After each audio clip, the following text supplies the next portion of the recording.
রমাদান যে আসতেছে আপনাদের ভাল লাগে? হ্যাঁ, রমাদান নাম শুনলেই মুমিন হৃদয়ে বয়ে যায় প্রশান্তির ফল্গু ধারা, ঠিক কিনা?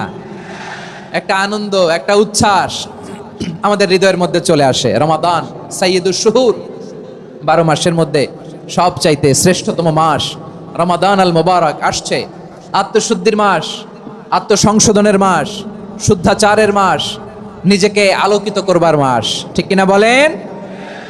আমার প্রিয় ভাইয়েরা, আমি আমার খুতবার শুরুতে সূরা বাকারার 185 নম্বর আয়াত তেলাওয়াত করেছি, যেখানে আল্লাহ তাআলা কোন মাসে কোরআন আল কারীমকে, মহাবিশ্বের মহাবিশ্বয় কোরআন আল কারীমকে এই পৃথিবীতে নাজিল করেছেন সেটা আমাদেরকে জানিয়েছেন। আল্লাহ তাআলা ইরশাদ করছেন, শাহরু রমাদান আল্লাযী উনজিলা ফীহিল কুরআনু হুদাল লিন-নাস ওয়া বাইনাতিম মিনাল হুদা ওয়াল ফুরকান।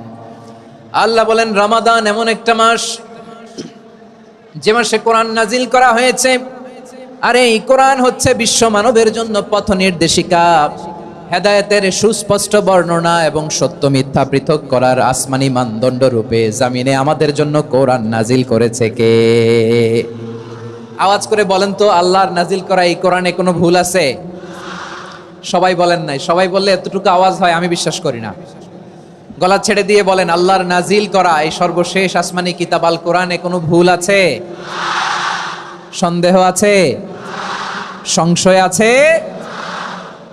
বিয়ন্ডলেস, বাউন্ডলেস, বটমলেস, এমন কিতাব যেটা পড়ে গবেষণা করে এর তথ্য, উপাত্ত, ইনফরমেশন, লেসন নিয়ে শেষ করা যায় না। সুবহানাল্লাহ।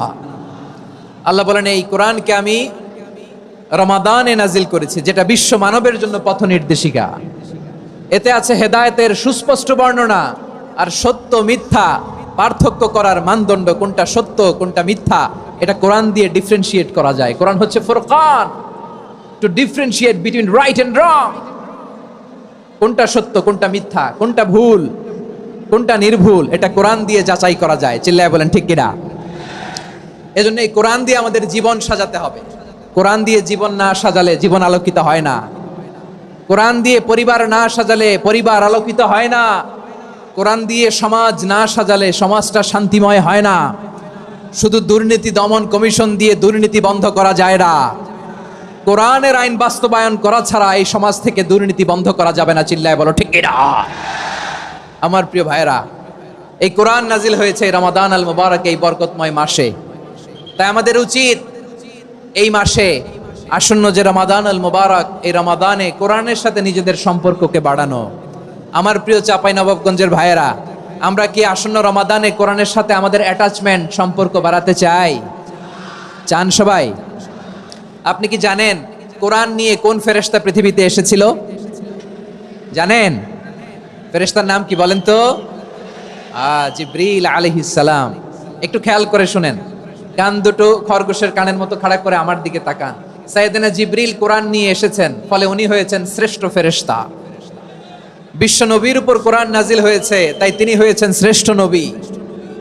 রমাদানে কোরআন নাজিল হয়েছে, তাই রমাদান হয়েছে শ্রেষ্ঠ মাস। কদরের রাতে কোরআন নাজিল হয়েছে, তাই কদর হয়েছে শ্রেষ্ঠ রাত। আমরাও যদি কোরআনের সাথে সম্পর্ক বাড়াই, আমাদের মর্যাদাও এরকম, আমাদেরকেও শ্রেষ্ঠ মানুষ বানায় দিবে কে? এজন্য কোরআনের সাথে সম্পর্ক বাড়াইতে রাজি আছেন তো? যারাই কোরআনের সাথে সম্পর্ক বাড়ায় এদের মর্যাদা বাড়ায় দেয় কে?